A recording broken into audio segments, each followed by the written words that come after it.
তোকে ঘিরে লিখেছেন ফাবিয়া মমো। পর্ব 25।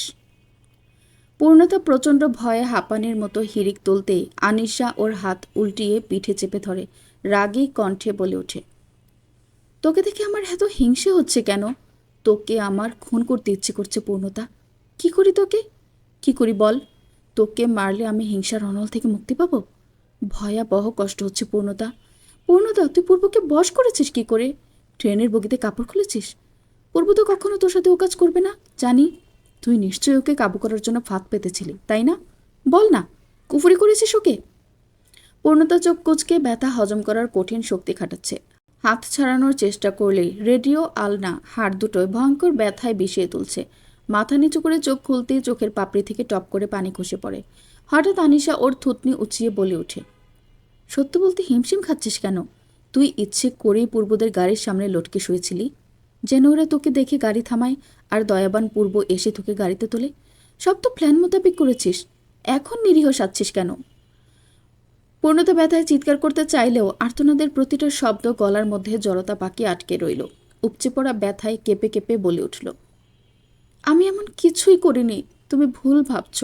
আমি সত্যিই সেদিন অ্যাক্সিডেন্টলি খারাপ জায়গায় ফেসেছিলাম। তোমার চিঠি দিতেই গিয়েছিলাম, কিন্তু কিভাবে যে সেন্সলেস হয়ে ওদের গাড়িতে উঠি আমি নিজেই জানি না। আমাকে মিথ্যে অপবাদ দিও না। প্রচুর ব্যথা হচ্ছে আপু, বিশ্বাস করো, হাতটা ছিঁড়ে যাচ্ছে। আমাকে তুই বোকা ভাবিস? কোইন্সিডেন্স শুধু তোর সাথেই হবে, তাও এতগুলো? আমার বিয়ের দিনই তোর উপর গুন্ডা চাপলো, সেন্সলেস হলি, পূর্বের সামনে আসলি, ট্রেনে এক কামরায় লটকে এলি। কী ভাবিস আমাকে? আমি 2 মাসের বাচ্চা, কিচ্ছুই বুঝি না? আনিশা হাত মচকানো শুরু করলে পূর্ণতা চোখ তুলে আনিশার দিকে সরাসরি দৃষ্টি দেয়। করুণার বদলে রাগ দেখতে পাচ্ছে ও। একটা মেয়ে হয়ে অপর মেয়ের সুখ দেখতে পারে না কেন? কি অদ্ভুত! পুরুষের বেলায় মেয়েদের মন নরম, আর মেয়েদের বেলায় মেয়েদের মনে হিংসা। এই কেমন উটকো অবস্থা! হঠাৎ পূর্ণতার ব্যথার পরিক্রমায় স্বস্তি ঠেলে দিয়ে দরজায় কড়া নাড়ে খোতেজা। পূর্ণতা, রেডি হওয়া শুরু কর, বরযাত্রী আসলে কিন্তু সময় পাবি না, আমি শ্রেয়াকে পাঠাচ্ছি। খোতেজার আদেশ বার্তা স্বল্প হলেও আনিশার অত্যাধিক ব্যথা থেকে পূর্ণতা হাফ ছেড়ে বাঁচল। আনিশা হাত ছেড়ে দিয়ে হনহন করে দরজা ভেজিয়ে চলে গেল। পূর্ণতার সহ্য হচ্ছে না কিছু। কেন বারবার পূর্ব আনিশার অতীতের জোরে নিজেকে ফাঁসতে হচ্ছে? আনিশা কি বুঝতে চাচ্ছে না এতে পূর্ণতার কোনো দোষ নেই? যেখানে প্রকৃতি ওদের আচানক মিল ঘটিয়েছে, সেখানে পূর্ণতার কি অপরাধ? চোখ বন্ধ করে জোরে নিঃশ্বাস ছাড়ল পূর্ণতা। ভেতরের সকল ব্যথা নিঃশ্বাসের সাথে ঝাড়া দিতে চেষ্টা করলো। হাতটা চোখের সামনে এনে কিছুক্ষণ চোখ বুলিয়ে দেখল লালচে আকার ধারণ করেছে। ব্যথার জায়গায় 2-1 ফু দিয়ে শাড়িতে হাত দিল সে। যত দ্রুত সম্ভব ওকে রেডি হয়ে থাকতে হবে। যদি খোদেজা আবার এসে দেখে পূর্ণতার কথা শুনিনি, পরে বিরাট কাণ্ড ঘটতে পারে। একের পর এক ঝামেলা আর পোহাতে পারছে না পূর্ণতা। এবার একটু ঠাঁই চাই পূর্বের বুকে, তীব্রভাবে চাই তাকে। পূর্ব গোসল শেষ করে কেবল ট্রাউজার পরে বারান্দায় এসে দাঁড়িয়েছে। বাইরে কড়া রোদের ঝাঁজ থাকলেও গাছপালার ছায়াতে বারান্দা ঢেকে আছে নিরিবিলি। বাতাস ছাড়লে গাছের ডালপালা নড়ে চড়ে বারান্দার মেঝেতে রোদের অদ্ভুত আঁকিবুকি খেলা চলে। দেখতে কি দারুণ লাগে! হঠাৎ পেছন থেকে অন্যরকম একটা কাশির শব্দ এলে পূর্ব বুঝে যায় কাশিটা দৃষ্টি আকর্ষণের জন্য নিমন্ত্রণ জানানো হচ্ছে। পূর্ব পেছনে ঘুরে রেলিংয়ে ঠেস দিয়ে পকেটে হাত গুজিয়ে বলে ওঠে, কিছু বলবে আব্বু? হঠাৎ আমার কাছে এলে যে, এনিথিং রং? পূর্বের বাবা গম্ভীরভাবে হেঁটে এসে পূর্বের মতোই প্যান্টের পকেটে হাত গুজিয়ে ফ্লোরে চোখ আটকে বলে ওঠে, গাড়ি থেকে নামতে যেখানে তোমার আরেকজনের সাহায্য লাগছিল, সেখানে আপনার সাথে কি হয়েছিল সেটা জানা কি আমার উচিত না? আব্বু ইজ এ ইন্টারেস্টিং ম্যান। যেখানে সচরাচর তুই দিয়ে গালিগালাজ করে চড়থাপ্পড় বসিয়ে ছাড়ে, সেখানে কনভারসেশন শুরু করলো তুমি দিয়ে, আবার শেষে যে আপনিতে কনভার্ট হলো, সেটাও কিন্তু একটা দেখার মতো দৃশ্য। আমি সহজ গলায় ঝেড়ে বললাম, গাজীপুর গিয়েছিলাম, দলে কিছু নতুন ছেলে যোগদান করেছে, এ বিষয়ে আমার একটা ব্রিফ করতে হতো। পার্টির নির্দেশ ছিল অমুক জায়গায় নিজের গাড়ি ছেড়ে অন্য গাড়ির অপেক্ষায় থাকা লাগবে। আমিও ইনস্ট্রাকশন মতো গাড়ি ড্রাইভার সব ছেড়ে কলেজ রোড এলাকায় একা দাঁড়িয়ে রইলাম। ঠিক 10 মিনিট পর একটা গাড়ি এসে আমার পরিচয় দিয়ে সঙ্গে নিয়ে গেল। আমিও গেলাম, কিন্তু যে জায়গায় নিয়ে ছেড়ে দিল সে জায়গা আমি ঠিক করে চিনি না। গাইডলাইনে বলা ছিল দলের অন্যান্য ব্যক্তিবর্গ উপস্থিত থাকবে, বাট তারা একজনও ওখানে ছিল না। এরপর মাথায় রড জাতীয় কিছু দিয়ে বাড়ি মেরে আমাকে সেন্সলেস করে ফেলে। যখন চোখ খুলি তখন আমার শরীরে কয়েক ধাপ মারা শেষ। চার্চের যীশু খ্রিস্টকে যেভাবে 2 পাশের দড়িতে হাত বেঁধে ঝুলিয়ে রাখে, ওভাবে রেখেছিল ওরা। দিনের বেলা লাঠি দিয়ে পেটাতো, রাত হলে পৈশাচিক শয়তানের মতো রড দিয়ে মারত। ওদের একটাই দাবি, আমি যেন ওদের দলে ফিরি। আমিও নাছরবান্দা, ওদের একটাও দাবি মানিনি। এটুকু বলতেই পূর্ব ছোট্ট একটা ঢোক গিলল। গলা খানিকটা ভিজিয়ে আবার বলতে শুরু করবে, হঠাৎ মাঝপথে কথা থামিয়ে দিলেন পূর্বের বাবা।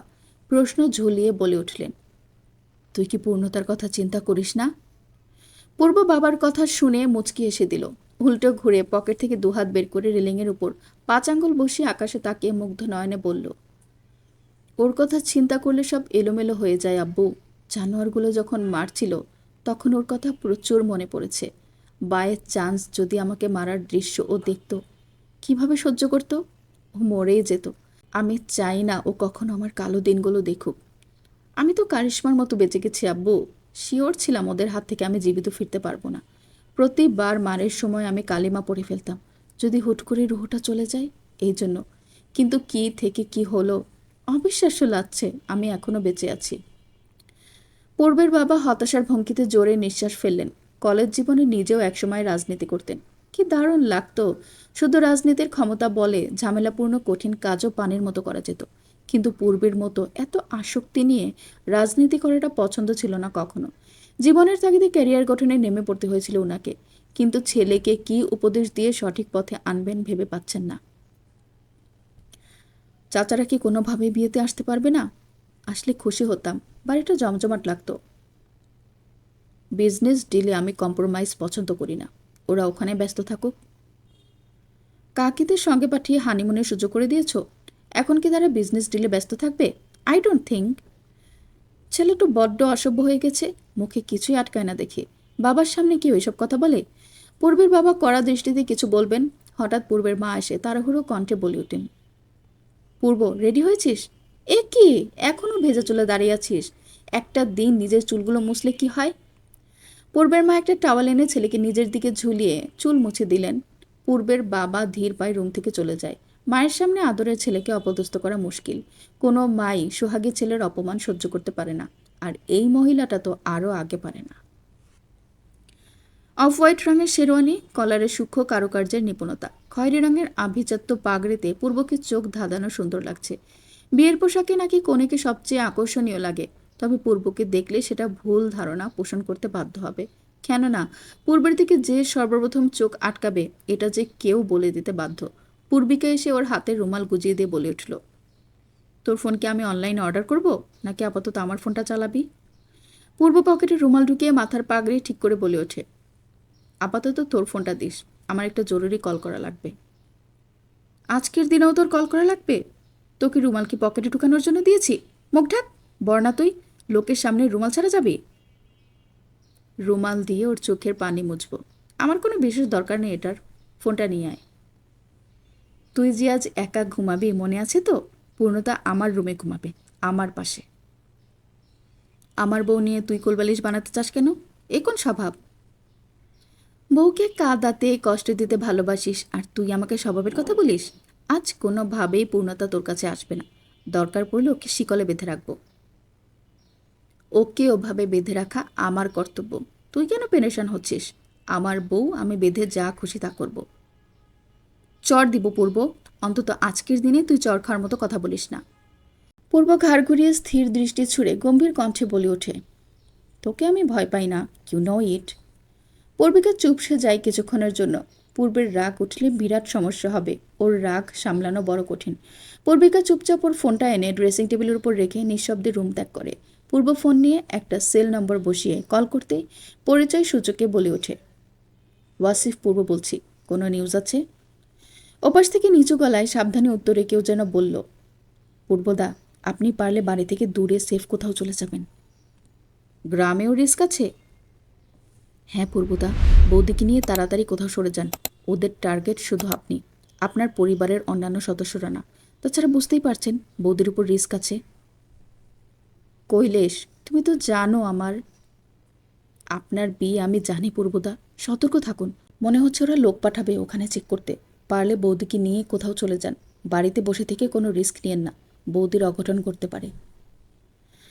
আমার বুকে কিছু একটা মোষড়ে চাবুকের মতো আঘাত হানছে টের পাচ্ছি। কিছু ভাবতে পারছি না আমি, মাথা এলোমেলো হয়ে যাচ্ছে।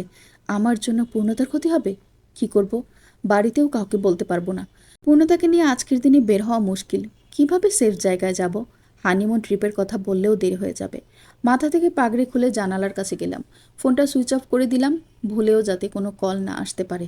আমার ঠান্ডা মাথায় সিচুয়েশন পরখ করা উচিত। আমার শক্ত মনের ভয়হীন জীবনে আজ এই প্রথম ভয়ের লেশ ঢুকছে। এই ভয়টা কখনো অনুভব হতো না আমার। কত ডিয়ারিং কাজ করেছি, 1/4 ভয় কাবু করেনি। কিন্তু আজ ভয়ে আমার মাথা দেয়ালে ঠুকতে ইচ্ছে করছে। পূর্ণতাকে সেফ হোমে না রাখলে আমি স্টেবল থাকতে পারবো না। বাড়িতে বিয়ের আমেজে সবাই ফুর্তি করছে, কাউকে বলাও পসিবল না। পূর্ণতা, আমি কি করব? তোমাকে এই জন্যই আমি বিয়ের বাঁধনে রাখতে চাইনি। আমার সূত্র ধরে ওরা তোমাকে ক্ষতি করবে আমি জানতাম। মানুষ সবার আগে দুর্বল জিনিসে আঘাত করে।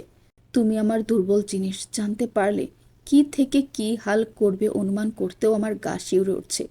কেন আমি ও দলে গেলাম? না গেলে কি ভালো হতো না? কখনো নিজের সিদ্ধান্তের উপর অনুতপ্ত হয়নি। আজ তোমার জন্য অতীতে করা রাজনীতিতে যুক্ত হওয়ার সিদ্ধান্ত নিয়ে প্রচণ্ড অনুতপ্ত হচ্ছি। আমি কেন ও দলের ভুলভুলাইয়ায় ফাঁসলাম? আমার আদর্শ নীতি, যেখানে মানুষের সেবা করা, ন্যায্য অধিকার স্থাপন করা, নীতিতত্ত্বের ভিত্তিতে দেশকে এগিয়ে নিয়ে রোল মডেল করা ছিল, সেখানে কি করে আমি মার্ক্সবাদী চিন্তাধারায় গেলাম? কার্ল মার্ক্স ওনার জায়গা মতে ঠিকই ছিলেন, কিন্তু কালের বিবর্তনে আজকের সমাজ ব্যবস্থায় যে নিয়ম শৃঙ্খলা ঢুকেছে তা পুরোপুরি অন্য ধারায় চলে গিয়েছে। যেখানে তিল থেকে তাল বানিয়ে রাজনীতির সংগ্রাম চলছে, সেখানে মূল্যবোধ নেই। যেখানে মানুষের ন্যূনতম বিবেকও নেই। রাজনীতির জিনিসটা কখনো এমন ছিল না যা বর্তমানে নিকৃষ্ট রূপ ধারণ করেছে। 1400 বছর পূর্বে একটা আদর্শ সমাজ কিভাবে চলতো জানতে ইচ্ছে করছে। মরুভূমিতে উট চড়ানো সাধারণ বেশভূষার মানুষ নবী পাক সাল্লাল্লাহু আলাইহি ওয়াসাল্লাম কীভাবে একটু একটু করে মানুষের মধ্যে সম্প্রীতি এনেছিল দেখতে ইচ্ছে করছে। শুনেছি এমন এক সময় আসবে যখন শূন্য থেকে পূর্ণ হওয়ার পর আবার শূন্যতে ফিরে যেতে হবে। আচ্ছা, এটাই কি তাহলে শেষ জমানা, যেখানে সব কিছুর অধপতন হয়ে মনুষ্যত্ব বোধই হারিয়ে যাচ্ছে? হয়তো পৃথিবীটা তলিয়ে যেতে বেশি দিন বাকি নেই। পূর্ণতার দৃষ্টিকোণ থেকে বিয়ে বলতে যত সহজ, তার চেয়েও বহুগুণ বেশি ভয় কাজ করছে আমার। বাবাকে ছেড়ে মাকে ছেড়ে নতুন পরিবারে মানাতে পারবো? যেখানে পূর্ব আমার পাশে সবসময় থাকবে বলে গ্যারান্টি নেই, সেখানে কোনো ঝামেলা হলে আমি কিভাবে মোকাবেলা করব? মেয়েদের জীবনে নিজস্ব কোনো বাড়ি নেই। জন্মের পর যে বাড়িতে টুকটুক করে সে বেড়ে ওঠে, একদিন সময় আসলে সেই জন্মনারীর বাড়িটা ছেড়ে নতুন পরিবেশে ভিড়তে হয়, নিজেকে সঁপে দিতে হয়। মেয়েরা পানির মতো, যে পাত্রে রাখে সেই পাত্রের আকার ধারণ করে। আমার ক্ষেত্রেও তাই হবে। বিয়ে করলে যে শুধু মেয়ের জীবন বদলায় তা কিন্তু ভুল। একটা ছেলের জীবনও পাল্টে যায়। সে দায়িত্বভার নিতে উদ্বুদ্ধ হয়ে যায়। পদে পদে আর্থিক ভারসাম্য রক্ষার জন্য বাড়ির বাইরে থাকে, মাথার ঘাম পায়ে ফেলে প্রচুর পরিশ্রম করে। মেয়েদের জীবনের রান্নাঘরে সীমাবদ্ধ থাকলেও ছেলেদের জীবন কিন্তু কর্মক্ষেত্রের দমবন্ধকর পরিস্থিতিতে আবদ্ধ থাকে। রোবটের মতো তারা নিজেদের অনুভূতি লুকিয়ে ঘন্টার পর ঘন্টা কাজ করে যখন রাতে ক্লান্ত শূন্য ভারী দেহটা নিয়ে কলিং বেল চিপে, তখন তারা আশায় থাকে একগাল মিষ্টি হাসির আবদার। প্রিয়তমা প্রেয়সী যখন ঘামে ভেজা চটচটের শার্টটা জোর করে খুলে দিয়ে পানি হাতে দাঁড়ায়, এই দৃশ্য কি মনোরম না? হঠাৎ আমার রঙিন ভাবনার রংধনুতে পুরো কালো রং ঢেলে দিয়ে উপস্থিত হলেন বাবা। ওনার হাতে স্ট্যাপলার দেওয়া 3-4টা কাগজ, সম্ভবত ওগুলো কাবিলনামার দলিলপত্র। আমার চারপাশে ঘিরে মা, শ্রেয়া, খালা, মামি সহ সব মহিলারা বসে আছে বিছানায়। বাবা আমার সামনে বিছানার উপর কাগজ ও কলম রেখে বললেন, সই করো মা, বরপক্ষ বেশ দেরি করতে যাচ্ছে না।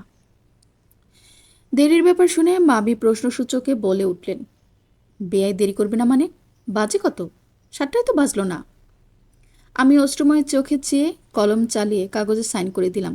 চুপ করে এক ফোঁটা জল পড়ল, যা পূর্বকে বিয়ে করার খুশিতে না, সবাইকে ছেড়ে যাওয়ার চাপা কষ্টে পড়লেও উত্তর দিতে পারছিলাম না। সই শেষে বাবা কাগজ নিয়ে কলম বন্ধ করে মামিকে বললেন, বিয়েতে বরপক্ষের ক্ষমতা বেশি থাকে, জানেনই তো ভাবি। আমরা আর আগ বাড়িয়ে বাধা দেইনি। 5 মিনিট পর পূর্ণতাকে নিয়ে বাইরে আসুন, কেমন? গ্রামে একটা তুচ্ছ নীতি আছে, বিয়ের সময় বর ও কনে নিজেদের দেখতে পারবে না, এজন্য আলাদা আলাদা কক্ষে বসিয়ে কাজীকে পাঠিয়ে কবুল উচ্চারণ করা হয়। কাজেই আমি পূর্বকে বিয়ের সাথে এখনো দেখিনি। এক পলক দেখার জন্য মন আকুলি বিকুলি করছে আমার। না জানি কত সুন্দর দেখাচ্ছে তাকে। তাই তো আমার কাছে আনিশা আপু বসেনি, উনি গিয়েছে বরপক্ষের ওখানে। একটু আগে শ্রেয়া এসে বলেছে, দুলা ভাইকে কি কিউট লাগছে পূর্ণতা, বিলিভ কর। আয়মান পর্যন্ত আমার কানে এসে বলেছে, শ্রেয়া ভাইকে হাই স্ট্যান্ডার্ডদের হ্যান্ডসাম লাগছে না। পূর্ণতা জোশ মাল পাইছে। বল, আয়মানের কাছ থেকে এত সুন্দর কমপ্লিমেন্ট ভাবা যায়? আমি এখনও টাসকি। আনিশা আপু মাছির মতো চারপাশে ঘুরছে, বেচারাকে কেউ পাত্তাই দিচ্ছে না। আহা, জড়োয়া গয়না ভারী শাড়ি পরার কারণে কিছুদিন যাবৎ দুর্বল হয়ে ওঠা শরীরটা আর সহ্য করতে পারছে না তার ভার। একসময় ডাক এলো আমাকে নিয়ে যাওয়ার। আমি বিছানা থেকে নামার শক্তি জোগাতে পারছি না। আছড়ে কান্না আসছে। মনে হচ্ছে আমি আর কখনো আমার শৈশবের স্মৃতি ধরে রাখতে পারবো না। বিয়ের এই গতানুগতিক ধারায় সব হারিয়ে ফেলতে চলেছি আজ। বাড়ির উঠোনে যখন পা দিলাম তখন শুনি পূর্ব আমাকে ও বাবাকে একসঙ্গে একটা রুমে কিছু আলাপ করতে ডেকেছে। অবাক লেগেছে, তখনও কি যৌতুক টাইপ কিছু চাইবে? বলা তো যায় না, পরিবারের চাপে চাইতেও পারে। বাবার পিছু পিছু যেতেই দেখি আমার রুমের পেছনে দরজা খুলে হাত ভাঁজ করে দাঁড়িয়ে আছে সে। বিছানার উপর পাগড়ি রাখা। সে আমাদের দিকে পিঠ দিয়ে চুপচাপ দাঁড়িয়ে আছে। কিছু কি হয়েছে? হঠাৎ এভাবে একা ডেকে কোন জোরকে তলব করবে? বাবা হালকা হেসে গলা ঝেড়ে দিলে পূর্ব সাথে সাথে পিছনে ফিরে থাকায় মনে হচ্ছিল ও এতক্ষণ ধরে অন্য ধ্যানে ডুবেছিল। আমাদের আসার শব্দটুকু শুনতে পাইনি। পূর্ব চুপচাপ আমাদের সামনে দাঁড়িয়ে একবার আমার দিকে চোখ রাখলো। ওর চোখের ভাষা বলছে কিছু তো একটা নিশ্চয় হয়েছে, কিন্তু ও আমাকে বলবে না। হঠাৎ বাবার হাত ধরে নিজের দু হাতে আবদ্ধ করে চোখ নিচু করে বলে উঠল, বাবা, আপনি ওর প্রথম পুরুষ। ছোট থেকে আজ পর্যন্ত আপনি ওকে প্রচুর আদর দিয়ে যত্ন করে বড় করেছেন। আজ আপনার এই কলিজাটা সারা জীবনের জন্য নিয়ে যাচ্ছে বাবা। আপনার মতো করে দায়িত্ব পালন হয়তো করতে পারবো না, কিন্তু কথা দিচ্ছি আপনার মেয়েকে আমি দুঃখ পেতে দিব না। আমার জীবনও যদি ত্যাগ করা লাগে করব। কখনো ওর উপর অবহেলা করব না, ক্ষতি করতে দিব না, কষ্ট দিব না। ভরসা রাখুন, আমি কথা দিলাম। আপনার জীবন থেকে পূর্ণতাকে নিয়ে আমি ঋণপত্রে নিজের নাম লেখালাম বাবা। এই ঋণ তো আমি শোধ করতে পারবো না।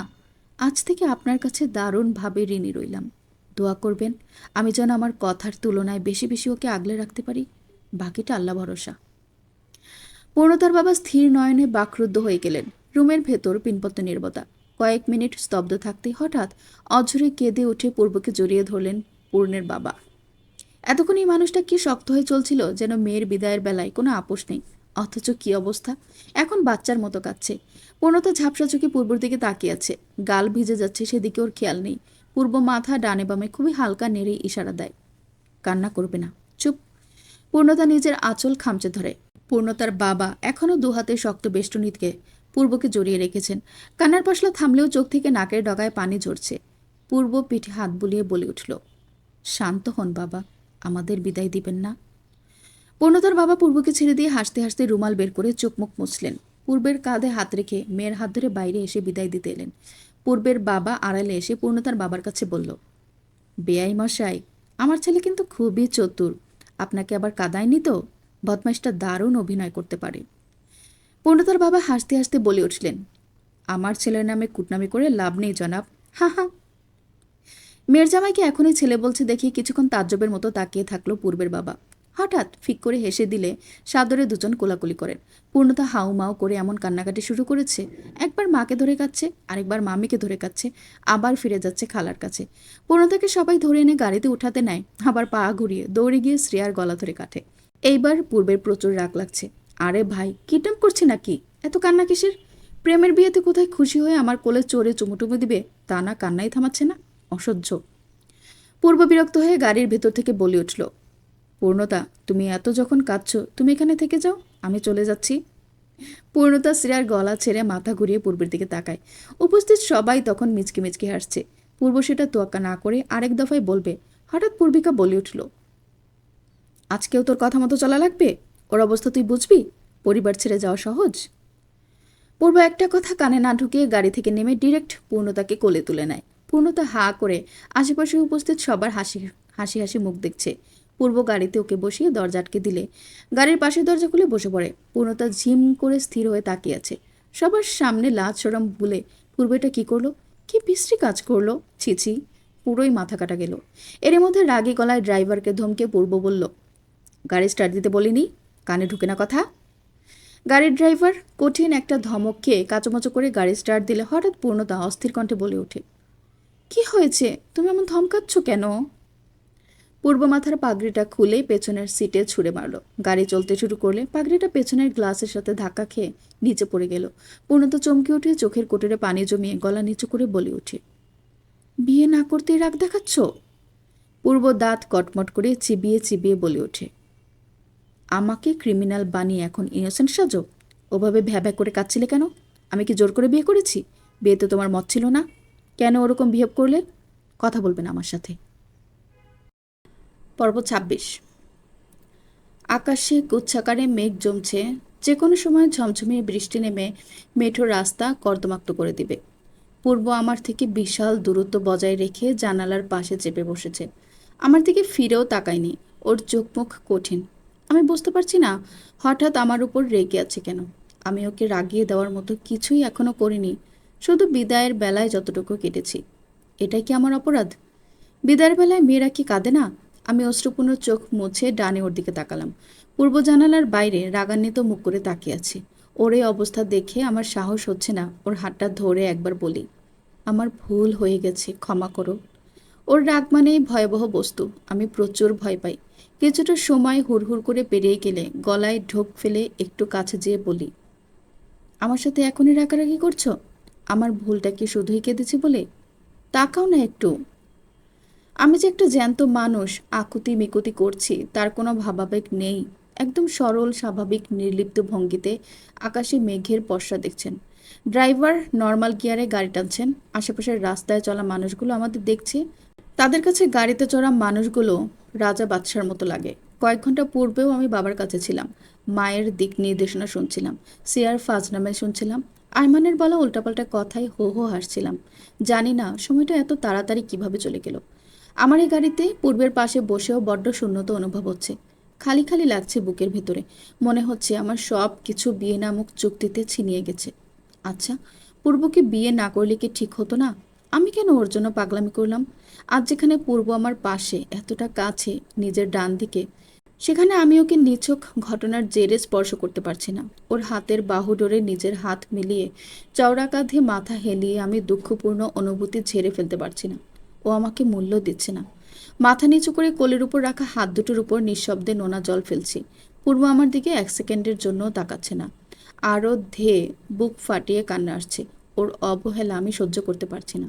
ইচ্ছা করছে ওর গলা জড়িয়ে বুকে মাথা লুকিয়ে সর্বস্ব ছেড়ে আসার যন্ত্রণায় তুমুল কান্নাকাটিতে মন হালকা করি। বাবার সাথে এত বড় বড় ওয়াদা করলো, সেই ওয়াদার কি হলো? ও কি মিথ্যে কথার জালে বাবাকে ভুলিয়ে ভালিয়ে দিল?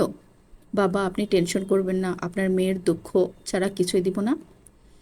আমি যদি এখনই ওর অবহেলাপূর্ণ রাগ সহ্য করতে না পারি, পরে কি অবস্থা হবে আমার? জানি না। আমি শুধু এটা জানি আমি মরে যাব, যার জন্য আমি আমার স্বাভাবিক জীবনে অস্বাভাবিক আচরণ করেছি। মায়ের কাছ থেকে সার্বক্ষণিক বকা, মার, কটু কথা শুনেছি, নিজের অবস্থা দুর্বিষহ করেছি। তার কাছ থেকে আমি এটা আশা কোনো দিন করি না।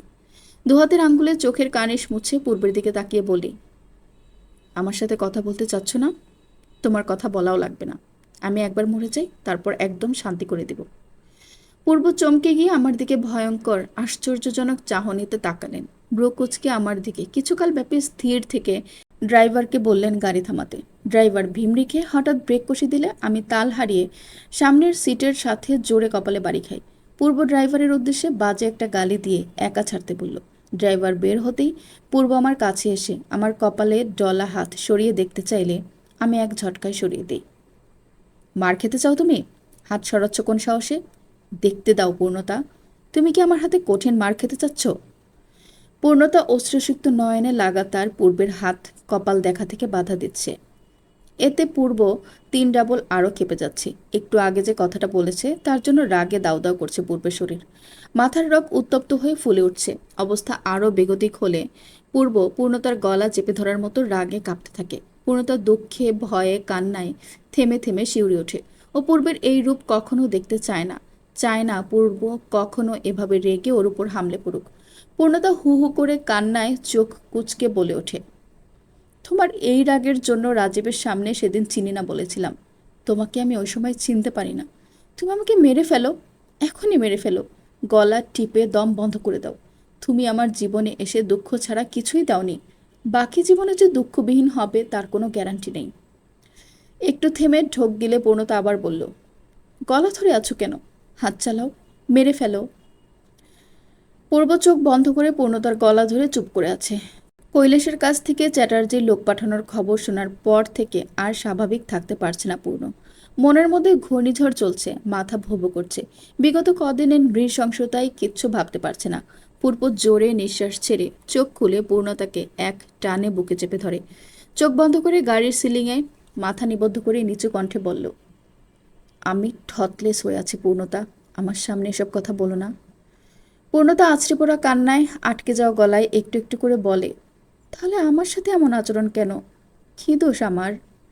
পূর্ব সিলিং থেকে চোখ সরিয়ে মাথা নুয়ে বুকে চেপে ধরা মানুষটার দিকে তাকায়। ভেতরে আকাশ পাতাল ঘোরপ্যাচ চিন্তায় পূর্ণতার সাথে অযথা রাগ দেখাচ্ছে। চুপ করে আছে, অদ্ভুত আচরণ করছে, আরও কত কি। পূর্ব শক্ত করে পূর্ণতাকে জড়িয়ে ধরে নিজের সাথে জোরালোভাবে চেপে ধরল। পূর্ণতার দম আটকে আসলো কিনা কে জানে। পূর্ব তোয়াক্কা না করে ধীরভাবে শান্ত গলায় বলল, পার্টির কাজে আমি একটু চিন্তিত পূর্ণ। দয়া করে আর কখনো এসব ছাইপাশ কথাবার্তা বলবে না। পূর্ণতা চুপ করে থাকে, কিছু বলতে গিয়েও বলে না। যে সাক্ষাৎ একজন রাজনীতির সাথে জড়িত, তার মাথায় কেমন গোজামিল অবস্থা হতে পারে পূর্ণতা একটু ধারণা পেল যেন। পূর্বকে ছেড়ে চোখ মুছে বলে উঠল, ড্রাইভার চাচাকে আসতে বলো, আমার এখানে ভালো লাগছে না, বাড়ি নিয়ে চলো। পূর্ব জানালার কাছ নামিয়ে ড্রাইভারকে আসতে বলে সে দ্রুত বেগে ছুটে এসে গাড়িতে ওঠে। পূর্ব পকেট থেকে রুমাল নিয়ে পূর্ণতার চোখ মুছে দিচ্ছে। কাজল লিপটে চোখের নিচে নষ্ট হয়ে গেছে। ড্রাইভার আর চোখে মিররে দেখলেও পূর্ব সেদিকে ধ্যান না দিয়ে পূর্ণতার চোখ ঠিক করে দিল। গাড়ি গ্রামের রাস্তা পেরিয়ে বাড়ির ফটকের সামনে থামতেই দেখতে পেল ছোটখাটো ভিড়। আম্মু, পূর্বিকা আপি, দাদি, দাদা সহ সবাই দাঁড়িয়ে আছে। ওদের গাড়িটা মাঝ রাস্তায় থেমেছিল বলে সবাই ওদের আগে উপস্থিত। পূর্ব গাড়ি থেকে নেমে পূর্ণতার হাত ধরে সাবধানে নামালে পূর্বিকা এসে ভেতরে নিয়ে যায়। পূর্ব নিজের রুমের দিকে যাত্রা ধরবে, হঠাৎ দাদাভাই পেছন থেকে কাঁধ আটকে বলে ওঠে, দাদু ভাই, এখনই রুমে যেতে নেই, আসো এখানে বসো। দাদা ওকে বারান্দায় খাটানো চৌকির উপর বসতে বলছে। পূর্ব সবার আদেশ অমান্য করলেও দাদা ভাইয়ের আদেশ অমান্য করার মতো স্পৃহা এখনো হয়নি। ফুয়াদ একটা কাঠের চেয়ার টেনে পূর্বের পাশে বসে। মিথুন বসে পূর্বের পাশে চৌকিতে। জাওয়াত প্লাস্টিকের টুল টেনে দাদার কাছে বসে। দাদি সবার উদ্দেশ্যে মিষ্টি, সন্দেশ, পায়েস, রসমালাই, দই এনে বাটিতে সাজিয়ে ট্রেতে করে জগ ও জনপ্রতি পানির গ্লাস রেখে যায়। পূর্বের দাদা একটা মিষ্টি পুরো মুখে ঢুকিয়ে বলেন, দাদু ভাই, একটা কথা বলবে? জি দাদাজান, বলুন। তুমি জানো, আমি একসময় সংসদ সদস্য ছিলাম, রাজনীতি করেছি, সংসার করেছি, ভবিষ্যৎ নিয়েও ভেবেছি, কিন্তু কাজের সাথে কখনো পরিবার মিলিয়ে চলিনি। পূর্ব আজ করতে পেরেছে দাদা ভাই ওকে কি বোঝাতে এই কথা বলেছে। পূর্ব চুপ করে থাকলে কথার মাঝখানে হঠাৎ জাওয়াত প্রশ্ন করে ওঠে, দাদু, আমার এখন পলিটিক্সের প্যাঁচামুখো কথা শুনলে ভয় করে, এগুলো ভালো লাগে না। অন্য কিছু বলেন না, যেই হরতাল, অবরোধ, হাবিজাবি সংঘর্ষ, এগুলো সহ্য হয় না। পূর্বের দাদা স্মিত হেসে জাওয়াদের পিঠে চাপড়ে বলে ওঠেন, নাম নিতেই ভয় পাও, আর বাড়িতে আস্ত একটা আগুন পুষে রেখেছ। দাদু, কি বললেন বুঝলাম না। মুসা ওয়াসিফ পূর্বের তীক্ষ্ণ দৃষ্টির দিকে চোখ রেখে বলে উঠলেন, বাড়িতে আগুন পুষলে আগে নিজের হাত পুরা লাগে, তারপর অন্যকে পুরাতে হয়। জাওয়াত এ দফাও বুঝল না দাদাভাই ওকে কি বোঝাতে চাচ্ছে। পূর্ব ঠিকই সব বুঝে ফেলেছে, কিন্তু মুখের উপর কিছুই বলেনি, ভাব রাঙিয়ে বসে আছে। এবার ফুয়াদ বলে উঠল, আপনি যে রাজনীতি করতেন তখনকার সাথে এখনকার তুলনা চলে? আগে সুশৃঙ্খলভাবে সুন্দর রাজনীতি চলতো, কিন্তু এখন দেখেন, পুলিশের যে ছাত্রটাই দাপট দেখায়, আর মাথা নষ্ট হলে তো গাড়িতে পেট্রোল মারতেও সময় লাগে না। আগে কি এগুলো ছিল? অবশ্যই ছিল। রাজনীতি মানেই রাজপথে নামা লাগবে। রাষ্ট্রীয় রীতিনীতি নিয়ে দলীয় সরকার, অন্যান্য দল, ডানপন্থী বামপন্থীর ঢল সবই থাকবে, কিন্তু মানুষের লোকসান করা কখনো রাজনীতির কাতারে পড়ে না। এখানে পুলিশের দোষ দিয়ে তো লাভ নেই, তাদের উপর আদেশই থাকে, ছাত্রদের হানি করা যাবে না। দাদু, আপনি একটা কথা বলেন, 1971 সালে যে রাজনীতির প্রেক্ষাপট ছিল, ওগুলোর সাথে এখনকার রাজনীতির কিছু মিলে? ছাত্রদের কথাই ধরেন, ওরা তো একাই 100। 1969 সালে গণ অভ্যুত্থানে ছাত্রদের কেমন ডেঞ্জারাস পাওয়ার ছিল ভাবুন। গদি থেকে একটা সরকার নামিয়ে ফেলে, খুব অদ্ভুত না? আর আজকের অবস্থা বিবেচনা করেন দাদু, এদিকে ধর্ষণের মতো হাজারটা কেস কোর্ট কাচারিতে স্তূপ হয়ে যাচ্ছে, সরকার কিছুই করতে পারছে না। আবার ছাত্ররা রাস্তায় নেমে অরাজকতা সৃষ্টি করলে পুলিশ কিছুই করতে পারে না। এসবের মানে কি দাদু? অনেকক্ষণ পর এবার পূর্ব গলা খাঁকড়ে দিয়ে বলে উঠল, তুই দাদাজানের কাছে কোন আক্কালে এমন বেকুবের মতো প্রশ্ন জিজ্ঞেস করছিস সেটা বুঝা। উনি তোকে একটা বুঝায়, তুই বুঝিস আরেকটা, আবার মুখেও বলছিস অন্য আরেকটা। শোন বেকুব, তৎকালীন সরকার নিয়ে মানুষের ক্ষোভের ব্যাপারটা বেশি ছিল, তাই রাস্তায় নেমে পুলিশ হটিয়ে সরকার সরাতে টাইম লাগেনি। বাঙালি জাতিকে ঘুমন্ত সিংহের সাথে তুলনা করা হয়। তুই একবার যদি ঘুম ভেঙে ফেলিস, তোর রক্ষে নেই। 1969 সালে ঠিক এমনটাই ঘটেছে, যার ফলাফল সামরিক সরকারের পতন। এবার এ যুগের ধারায় আসি। এ যুগে রাজনৈতিক আলাপ নিয়ে যে তুচ্ছ উদাহরণ দিলি, আমার হাসি পেয়ে যাচ্ছিল। ধর্ষণের কেস সামনে আনলি, এটা কোনো কথা হলো? এটা কিসের উদাহরণ দিলে হারামজাদা? সরকারকে নিচু করলি, নাকি বিরোধী দলের চামচামি করলি, নাকি বামপন্থীর মতো নখ দিয়ে কথা তুললি? কোনটা ভাবো? ছাত্রদের কথা যেহেতু তুললি, একটা জিনিস বলি, 2018 সালে সড়ক দুর্ঘটনা নিয়ে যে তুমুল হুঙ্কার রাজপথে নেমেছিল, শত শত তরুণ ছাত্রছাত্রীরা কি হাঙ্গামা করেছিল ভুলে গেলে এত তাড়াতাড়ি? কোনো মন্ত্রী, মিনিস্টার, ডিজি, আইজি ওরা মানেনি। গাড়িতে লাইসেন্স না পেলে রাস্তায় কিভাবে ইজ্জত খসিয়েছে সেটা সবাই জানে। মনে করিয়ে দেই, এক নামকরা নেতার গাড়িতে লাইসেন্স পায়নি বলে সামান্য একটা কলেজ স্টুডেন্ট তাকে গাড়ি থেকে নামিয়ে কঠিন কথা শোনায়। এরপরও তুই বলবি এই যুগের ছাত্ররা কিছু পারে না? আরে, ছাত্ররা না থাকলে রাজনীতির রও টিকবে না। প্রত্যেকটা রাজনৈতিক দল সবার আগে তরুণ সমাজকে সলামাশুরা দেয়, তাদের এগিয়ে আসতে বলে, তাদের দ্বারা দেশের মান গৌরব উজ্জ্বল করতে পরামর্শ দেয়। সেখানে এসব কি ফাও কথার উদাহরণ টানিস? কোনো দলকে হেট করবি যুক্তি দিয়ে কর, এসব ফাউল উক্তি দিয়ে যুক্তি টানার চেষ্টা করবি না। পরিবেশ জমজমাট। বিয়ের আমোদ শেষ না হতেই রাজনৈতিক বিষয় দিয়ে যে দফায় দফায় কথা উঠেছে তা তর্কযুদ্ধের চেয়ে কম না। মুসা ওয়াসিফ নাতিদের নিয়ে একটু খোশ গল্পে পূর্বের আলাপ করতে সেটা উল্টো ঘুরে তর্কের দিকে চলে গেল। বলে রাখা ভালো, ফুয়াদ বর্তমান সরকারকে মোটেও পছন্দ করে না। সবসময় খুদ বের করার জন্য ওত পেতে থাকে। ফুয়াদের এই আচরণের জন্য পূর্ব প্রতিবার যুক্তি দেখিয়ে চুপ করিয়ে দেয়, তাতে খুব ক্ষুব্ধ হয় ফুয়াদ। মিথুন এবার নিজের পক্ষপাত পেশ করে বলে উঠল, মানুষের জন্য যেখানে রাজনীতির সৃষ্টি, সেখানে মানুষের অসুবিধা সৃষ্টি করে সরকার পায় কি? কোন জায়গায় লেখা আছে রাজনীতির জন্য মানুষের ক্ষতি করা যাবে? হরতাল, ধর্মঘট, মানব বিক্ষোভ এসব করে কি পায়? উল্টো মানুষের জনজীবন বিপর্যস্ত হয়ে যায়।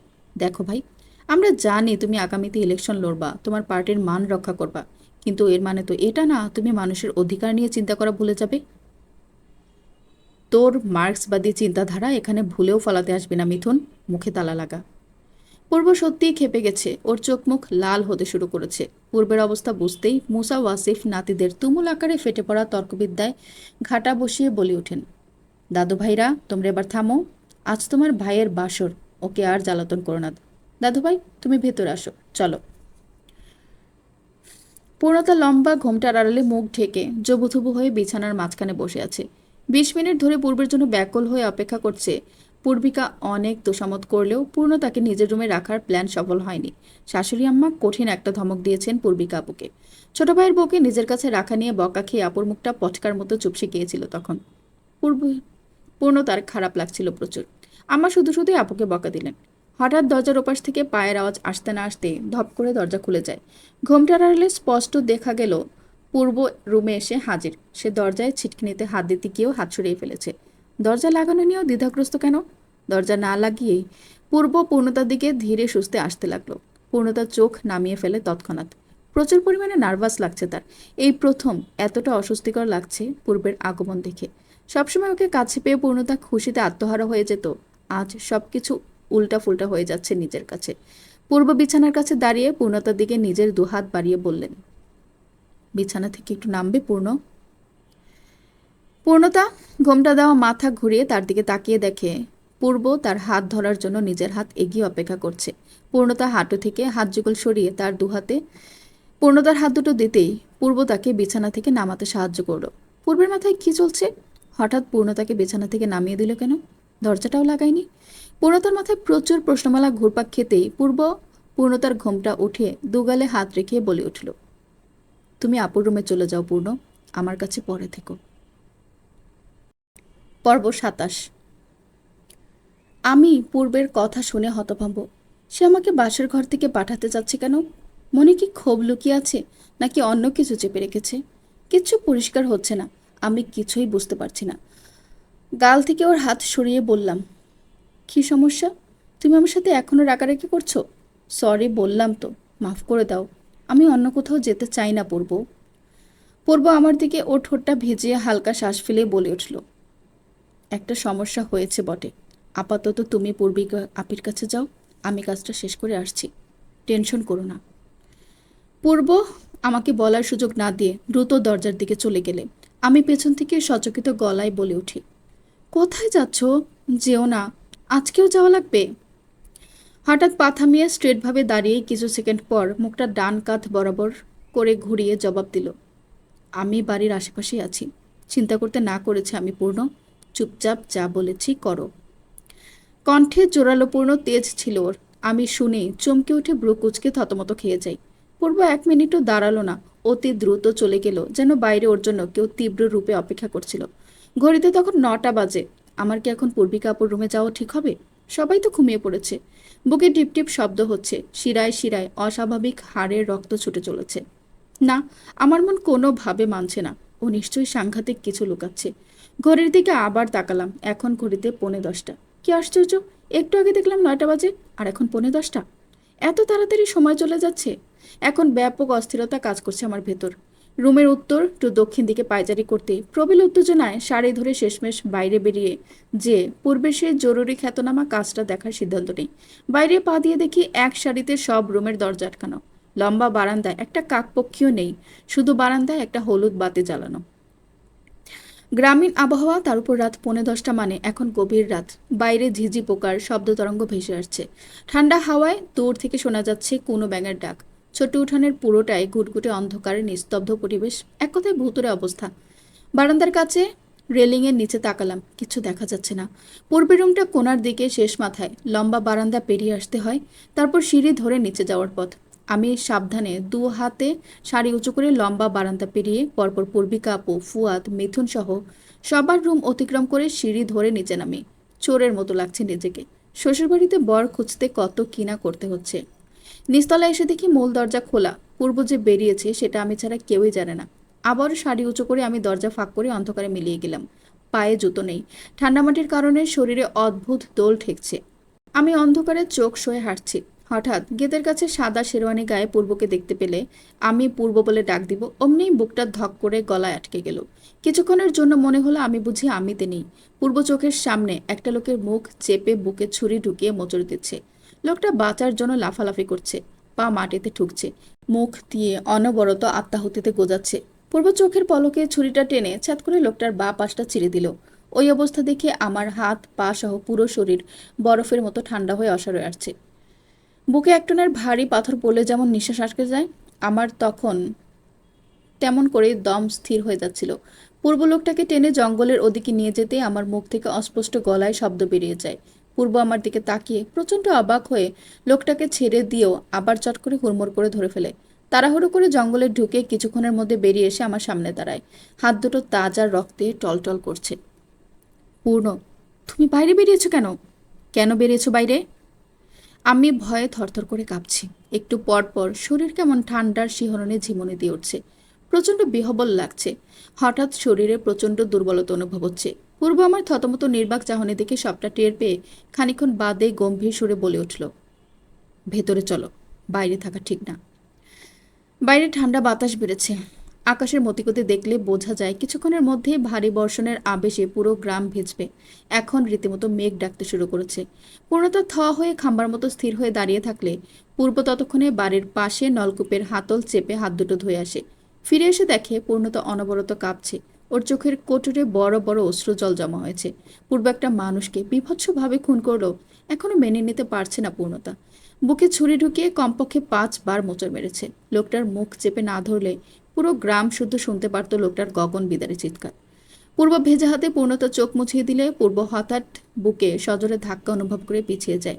দূরে ছিটকে বুকে হাত রেখে ব্রুকুচকে কৌতূহলী দৃষ্টিতে তাকায়। পূর্ণতার শরীর ভয়ঙ্করভাবে কাঁপছে। চোখ বেয়ে একের পর এক অশ্রুপাত হচ্ছে। পূর্বকে আশ্চর্যের স্তম্ভে নিক্ষেপ করে পূর্ণতা হঠাৎ চিৎকার চেঁচামেচি শুরু করে। পূর্ব দৌড়ে পূর্ণতার মুখ চেপে ধরে। পূর্ণতা মুখ থেকে পূর্বের হাত ছাড়ানোর চেষ্টা করে। চেষ্টা বিফল হয়। পূর্বের শক্তির কাছে ওই লোকটাই পেরে উঠল না। পূর্ণতা কিভাবে পারবে?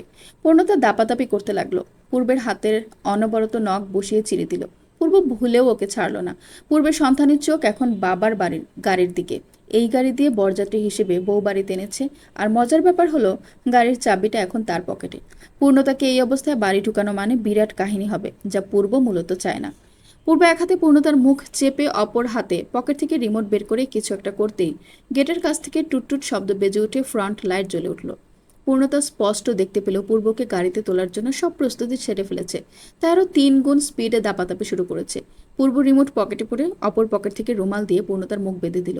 পূর্ণতা কান্নায় চোখ মুখ ইতিমধ্যে একাকার করে ফেলেছে। মুখ বাঁধতে গিয়েও পূর্বের প্রচুর ধকল পোহাতে হলো।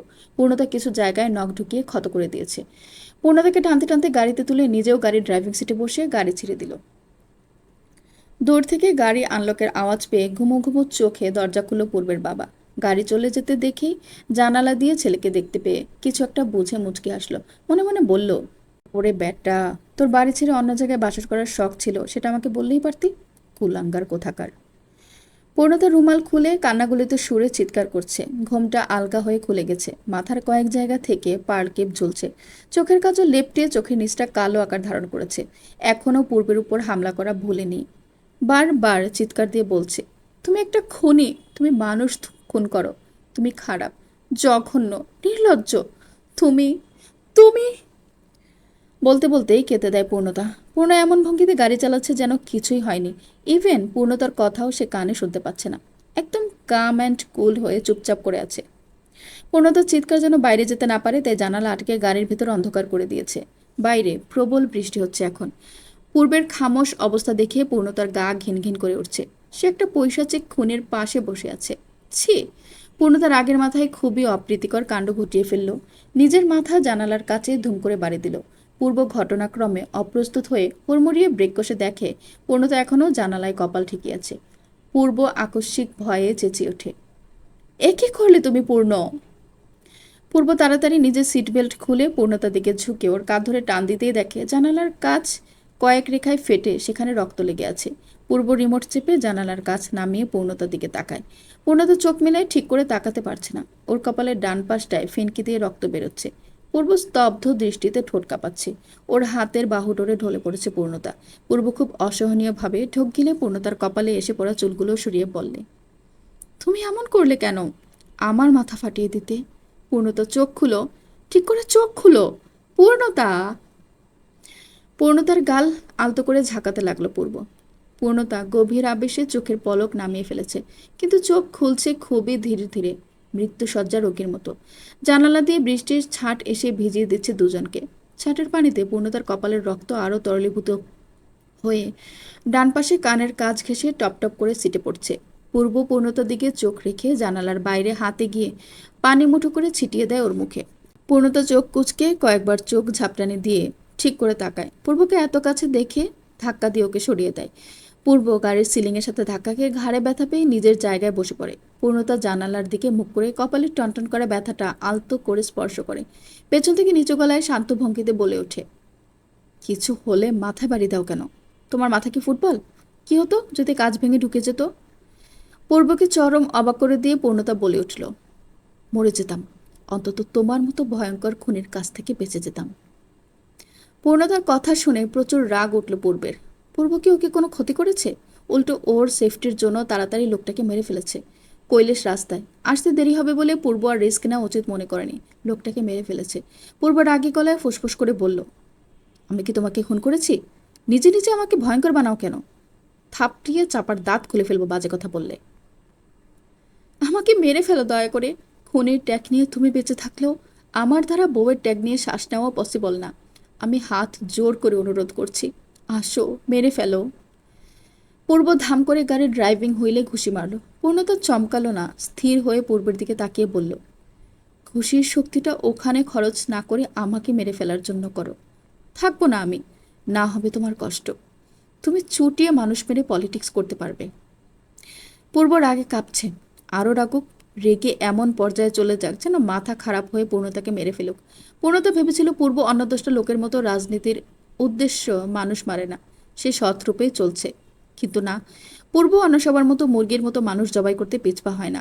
আত্মা কাঁপে না, জড়তা কাজ করে না। পূর্ণতা আবার বলে উঠল, আমি যদি জানতাম তুমি একটা খুনি, আমি মরলেও তোমার কাছে ভিড়তাম না পূর্ব। সেদিন তোমায় জিজ্ঞেস করেছিলাম, তুমি মানুষ খুন করো? তুমি যে কৌশলে কথা ঘুরিয়ে দিয়েছ তখন আমি সত্যিই বুঝতে পারিনি। পূর্ব, আমি তো বাঁচতে পারবো না, বিশ্বাস করো। তোমার মতো অত দুঃসাহস আমার ভেতরে নেই। আমার গলাটা কয়েক মিনিটে টিপে ধরলে আমি দম ছেড়ে দিব। তোমার ওই লোকটার মতো ছুরি ঢুকিয়ে কষ্ট করতে হবে না। আমায় মেরে দিয়ে বাড়ি চলে যাও। পূর্ণতার কথায় চক্রবৃদ্ধি হারে আরও কঠিনভাবে কাঁপছে পূর্ব। কাঁপা কাঁপা হাতে শেরওয়ানের হাতা দুটো ফোল্ড করতেই পূর্ণতা বুঝে যায় পূর্ব এবার রাগের চূড়ান্ত সীমায় পৌঁছে গেছে। পূর্ণতা ছোট্ট নিঃশ্বাস ফেলে আঁচল খামচে পূর্বের হাতের নিজের অন্তিম দেখার জন্য মন শক্ত করে। চূড়ান্ত রাগ উঠলে কোনো মানুষের স্থিতি জ্ঞান থাকে না, ছেলেদের আরও থাকে না। হঠাৎ করে পূর্ণতাকে এমন ধাক্কা দেয়, পূর্ণতা চোখ বন্ধ করে শেষ শব্দ জপতে থাকে। কয়েক সেকেন্ড পেরোলে মনে হয় ওর মুখের উপর ঝর্ণার মতো পানি পড়ছে। ঠিক করে চোখ খুলে তাকাতেও পারছে না। ঘাড়ের নিচে লম্বা মতন কিছু ঠেকছে, যা ঘাড়ে তীব্র ব্যথা দিচ্ছে। পূর্ণতার চোখ আধ খুলে তাকিয়ে দেখে জানালার বাইরে ওর মুখ বেরিয়ে আছে। ঘাড়ের নিচে জানালার কাজ, মাথার কাছে চুল মুচড়ে ধরেছে, মুখের ওপর গম্ভীর পূর্ব। তার মানে পূর্বকে ধাক্কা দিয়ে জানালার বাইরে মুখ নিয়ে চেপে ধরেছে। গলা কি আলাদা করে দিবে, নাকি গলা টিপে ধরবে? পূর্ণতার সব অদ্ভুত চিন্তার মধ্যে পূর্ব বৃষ্টির মধ্যে পূর্ণতার কানের কাছে চুলে হাত ডুবিয়ে ঠোঁটে ঠোঁট চেপে ধরে। পূর্ণতা আশ্চর্যের সপ্ত আকাশে, চোখের উকিগুলো বড় করে আরো দু দফা অবাক হয়ে গেল। পূর্ব ওকে মেরে ফেলছে না কেন? চুমো দিচ্ছে, কি আশ্চর্য! পূর্বের বীভৎস রাগ কোথায় গেল? বৃষ্টির প্রবলতার জন্য চোখ পুরোপুরি মেলে রাখাও যাচ্ছে না, পূর্বকে সরানো যাচ্ছে না, নিজে থেকে ওঠাও যাচ্ছে না। পূর্ব কঠিনভাবে জানালার বাইরে চেপে ধরেছে পূর্ণতাকে। পূর্বের চুল ভিজে কপালের উপর আশ্রে পড়ছে। সেই চুল থেকে টুপটুপ করে বৃষ্টির পানি পূর্ণতার মুখের উপর পড়ছে। গায়ের নিচে চাপা পড়া হাতটা পূর্ণতা খুব টেনে টুনে বের করে পূর্বের কানের কাছে রাখে।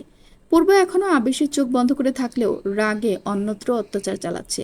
পূর্ণতা কানের পাশ থেকে হাতে নিয়ে পূর্বের কপালের চুল পেছনে সরিয়ে দিতে দেখে পূর্বের নাক লাল হয়ে আছে।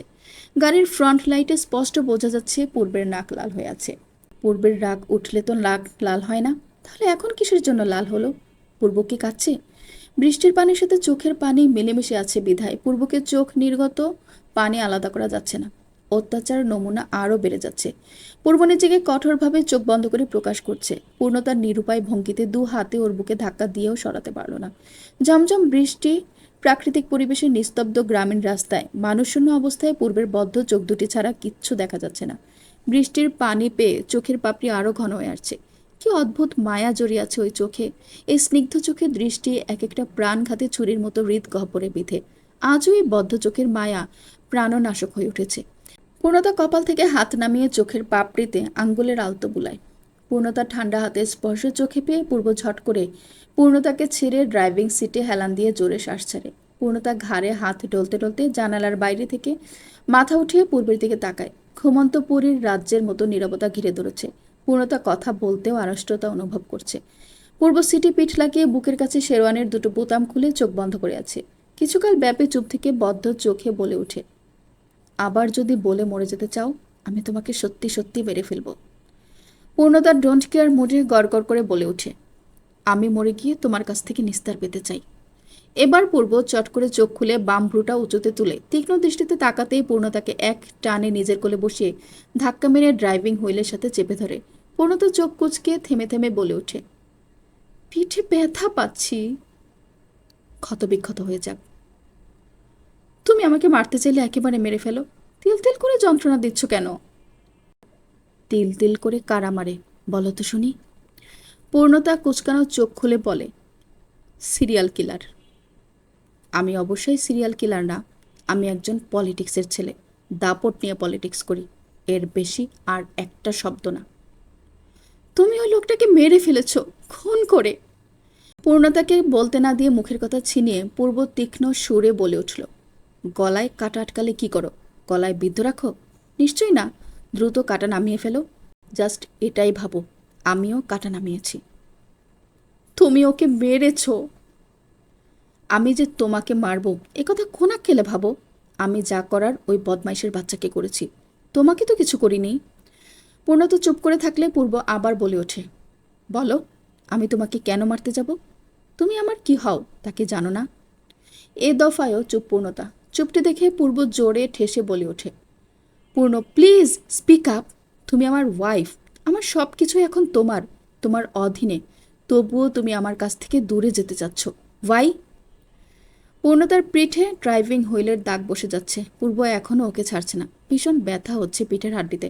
হঠাৎ পূর্ব পূর্ণতার দুবাহুর মাঝ দিয়ে হাত ঢুকিয়ে পিঠের নিচে হাত রেখে আষ্টে পৃষ্ঠে জাপটে ধরে। পূর্ণতার গলার নিচে মুখ ডুবিয়ে দেয়। পূর্বের ভেজা চুল পূর্ণতা গলার নিচে ঘষা লেগে ঠান্ডা পরশের শিরশির অনুভূতি দিচ্ছে।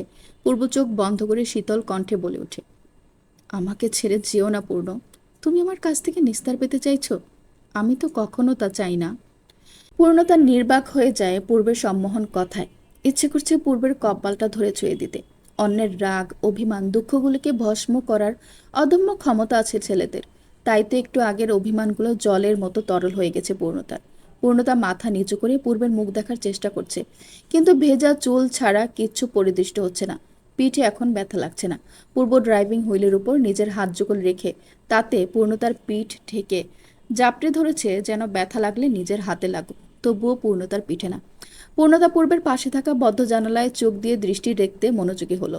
বৃষ্টির ছন্দময় শব্দের সাথে পূর্ব বিড়বিড় করে বলে উঠল, তুমি সেই অনুভূতি যার অনুভবে শুধু আমি আছি। তুমি সেই স্বপ্ন যাকে দেখার জন্য দিন রাত ঘুমন্ত থাকি। তোমার হাতে হাত রেখে হাঁটতে চাই বহুদূর। তোমার কাছে সঁপে দিতে চাই নিজেকে।